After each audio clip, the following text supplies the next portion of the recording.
नमस्कार दोस्तों, कैसे हो आप सभी। रीजनिंग ये क्लास स्पेशल बीएसटीसी के लिए रहेगी। तो इसमें आज हमारी ये पहली क्लास है। हम इसमें सादृश्यता का टॉपिक लेके चलेंगे, एनालॉजी। मैं आपको बता देना चाहता हूँ कि बीएसटीसी की पिछली 2 पारियों में 2025 में जो पेपर हुआ था उसमें 2 पारियों में पेपर हुआ था। पहली पारी में इस से 7 क्वेश्चन और सेकंड पारी में 6 क्वेश्चन पूछे गए थे। तो मैं आपको बता देना चाहता हूँ 7 क्वेश्चन और 6 क्वेश्चन मतलब 13 क्वेश्चन बहुत अच्छे क्वेश्चन पूछे गए थे। सॉरी। तो हम आज पहला टॉपिक यही करेंगे। चलो शुरू करते हैं क्लास को। पहला question, cricket 11 basketball question mark. जिस प्रकार क्रिकेट की एक टीम में 11 खिलाड़ी होते हैं, ठीक उसी प्रकार बास्केटबॉल की एक टीम में कुल कितने खिलाड़ी होते हैं। तो आपसे सभी सही जवाब दीजिए। मैं आपको एक एक्स्ट्रा जानकारी बता देना चाहता हूँ कि बास्केटबॉल हमारे राज्य का राज्य खेल है। कब इसको दर्जा मिला था यह सभी आप कमेंट बॉक्स में जवाब दीजिए। क्वेश्चन नंबर ए का सही जवाब होगा ऑप्शन नंबर बी, 5 खिलाड़ी। क्रिकेट में 11 खिलाड़ी होते हैं, ठीक उसी प्रकार बास्केटबॉल में कितने खिलाड़ी होते हैं, 5 खिलाड़ी होते हैं। नेक्स्ट क्वेश्चन है शोक, खुशी, संशय। शोक का विलोम शब्द है खुशी। शोक मतलब होता है दुख, तो खुशी मतलब होता है खुशी। उसी प्रकार संशय मतलब डाउट। तो इसका भी सही जवाब होगा ऑप्शन नंबर बी। ये तो आसान क्वेश्चन था। नेक्स्ट क्वेश्चन चलते हैं तीसरे क्वेश्चन पे। रेशम का कीड़ा क्वेश्चन मार्क गोरेया दाना। गोरेया दाना चुगती है, ये आप सभी को पता है। रेशम का कीड़ा, अच्छा ऑप्शन अच्छे खासे हैं इसमें, थोड़ा सोचिए। ऑप्शन नंबर ए अनाज, option number B mulberry, option number C silk, option D pine. तो अनाज के बारे में तो आप सभी जानते होंगे, लेकिन अन्य जो ऑप्शन है वो अच्छे खासे ऑप्शन दिए थे एग्जामिनर ने। मलबरी के बारे में आप नहीं जानते होंगे। मैं पहले आपको बता देता हूँ कि क्वेश्चन नंबर 3 का सही जवाब है option number B mulberry. Mulberry जो शहतूत का पौधा होता है ना, शहतूत के पौधे के ऊपर जो पत्ते होते हैं ना, उसके ऊपर आपने देखे होंगे छोटे छोटे कीड़े रहते हैं, वो होते हैं रेशम के कीड़े। वो अपने भोजन ग्रहण करते हैं उन पत्तों से। तो मैं दिखाई देता हूँ, चलो आपको। ये देखो, ये है शहतूत का पत्ता, इसके ऊपर ये छोटे छोटे कीड़े हैं ना, ये इन पत्तों से अपना भोजन ग्रहण करते हैं। ठीक है, ये दिख रहे हैं ना छोटे छोटे कीड़े आपको, ये इन पत्तों से क्या होते हैं, अपना भोजन ग्रहण करते हैं। अब तो समझ गए होंगे मलबरी क्या होता है। ठीक है, चलते हैं नेक्स्ट क्वेश्चन की तरफ। क्वेश्चन नंबर 4 आसान क्वेश्चन है, लेकिन ऑप्शन मैंने थोड़े अच्छे रखे हैं। आप इसका जवाब कमेंट बॉक्स में ज़रूर दीजिए। और भारत के जितने भी पड़ोसी राज्य हैं उनकी आप एक बार मुद्रा और राजधानी को थोड़ा देख के जाइएगा। क्वेश्चन नंबर 5, जीभ, स्वाद, फेफड़े। इसका तो आप सभी को पता होगा, option number A is right answer. ठीक है,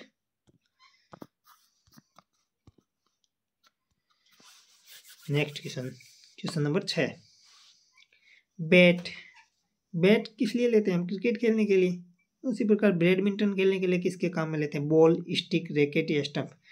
बॉल आप सभी जानते हैं, स्टंप आप सभी जानते हैं, लेकिन स्टिक और रैकेट आपने देखा जरूर है, लेकिन आपको थोड़ा सा इन दोनों ऑप्शन में डाउट हो रहा होगा। तो बैडमिंटन खेलने के लिए हम बैट, जैसे क्रिकेट में बैट का उपयोग करते हैं वैसे बैडमिंटन में हम रैकेट का उपयोग करते हैं। ठीक है, तो इसका सही जवाब होगा option number C. Question number 6 का सही जवाब होगा ऑप्शन नंबर सी, रैकेट। एक बार मैं आपको रैकेट दिखा देता हूँ, ये है रैकेट। अब तो आ गया होगा आप सभी को समझ में, चिड़ी बल्ला तो आप सभी ने खेला होगा। तो चलो चलते हैं नेक्स्ट क्वेश्चन की तरफ। क्वेश्चन नंबर 7 अच्छा क्वेश्चन है। क्वेश्चन नंबर 7, एयरक्राफ्ट जानते हैं क्या है, एरोप्लेन को बोलते हैं, उसमें कैबिन होती है। उसी प्रकार रेलगाड़ी में क्या होता है आप सभी बताइए। अच्छा क्वेश्चन है, कमेंट बॉक्स में जवाब देना है आप सभी को। क्वेश्चन नंबर 8, इस प्रकार का क्वेश्चन आपको पिछली बीएसटीसी में पूछा गया था, तो उसी से संबंधित मैं एक क्वेश्चन आपको यहाँ लेके आया हूँ। निरक्षरता मतलब अनपढ़, समझ गए, अनपढ़ उसको बोलते हैं निरक्षरता। अब आप इसका जवाब दीजिए। क्वेश्चन आसान है। जिस प्रकार अनपढ़ होता है उसको दूर किस चीज़ से किया जा सकता है, शिक्षा से। शिक्षा ग्रहण करोगे तो, जैसे मान लें हमारे गांव में 10 आदमी है, 10 के 10 आदमी को शिक्षा दी जाती है, तो गांव में अनपढ़ बचेगा? कोई नहीं बचेगा। वैसे ही अनपढ़ को दूर करने के लिए, निरक्षरता को दूर करने के लिए शिक्षा का उपयोग होता है, वैसे सूखे का दूर करने के लिए किसका उपयोग करेंगे? ऑप्शन ए तालाब, ऑप्शन बी कुआं, ऑप्शन सी जल, ऑप्शन डी वर्षा। तो मैं बता देता हूँ, इसका सही जवाब होगा option number D.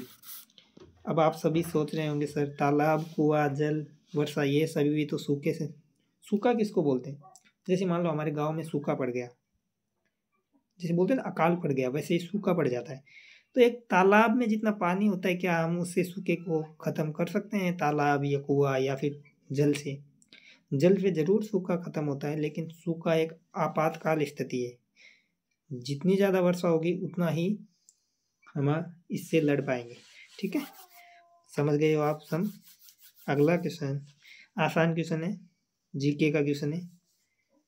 Rajasthan geography का पहला ही चैप्टर होता है आपका स्थिति और विस्तार, जिसमें से मैंने एक क्वेश्चन आपके सामने रखा है, बहुत आसान क्वेश्चन है।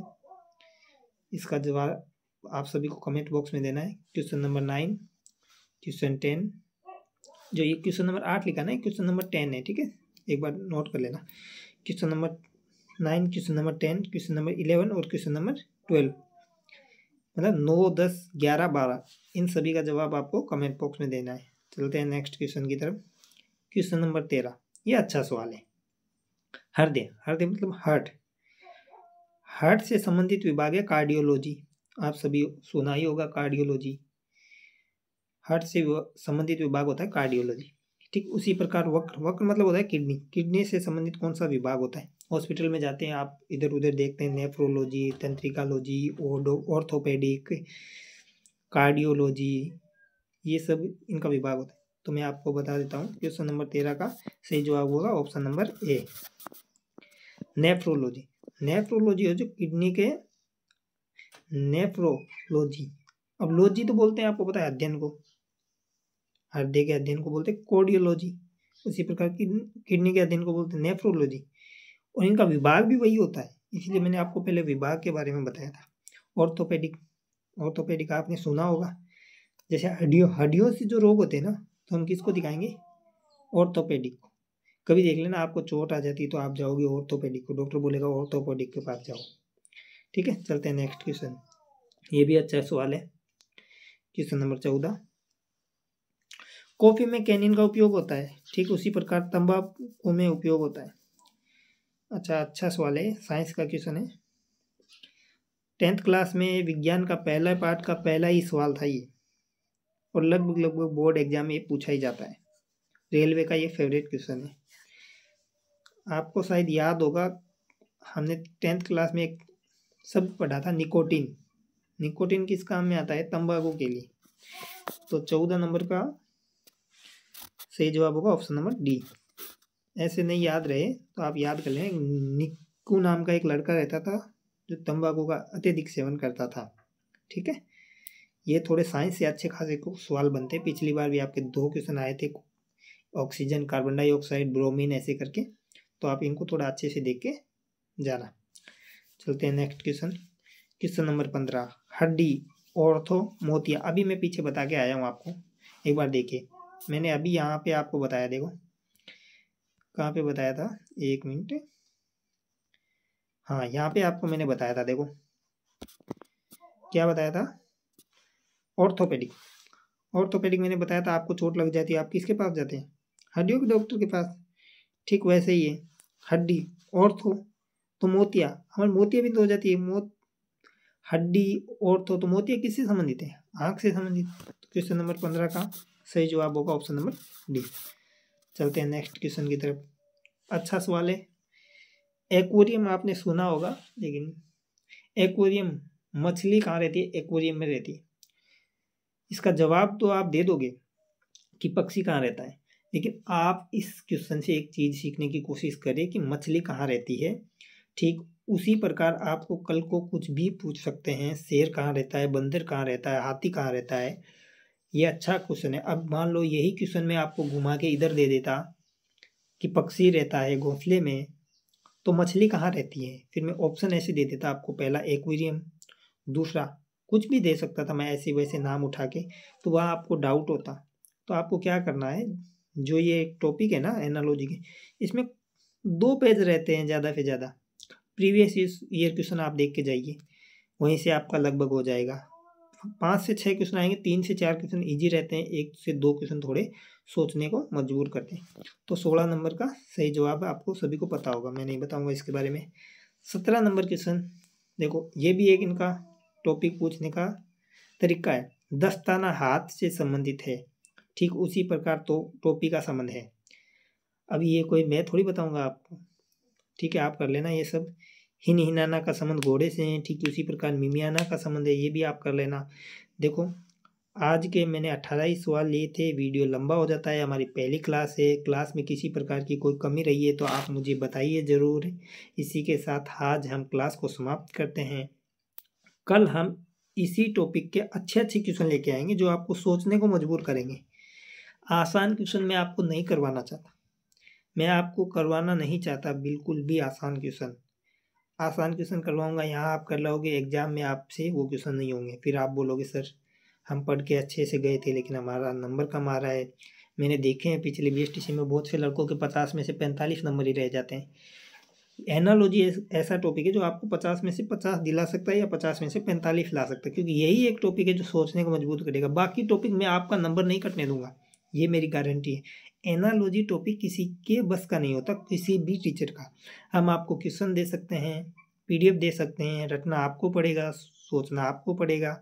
अब देख लो मछली एक्वेरियम, वैसे ही पक्षी। अब इस एक्वेरियम के बारे में क्या बताऊं मैं आपको, बताइए। रटने पड़ेंगे, मैं आपको इसकी एक PDF दे दूंगा 2 पेज की, जिसको चाहिए वो मुझे WhatsApp पे मैसेज कर दीजिए, मैं आपको उपलब्ध करवा दूंगा, ठीक है। तो अगला भाग इसका हम कल लेके आएंगे। कैसी लगी क्लास आप सभी मुझे बताइए। धन्यवाद।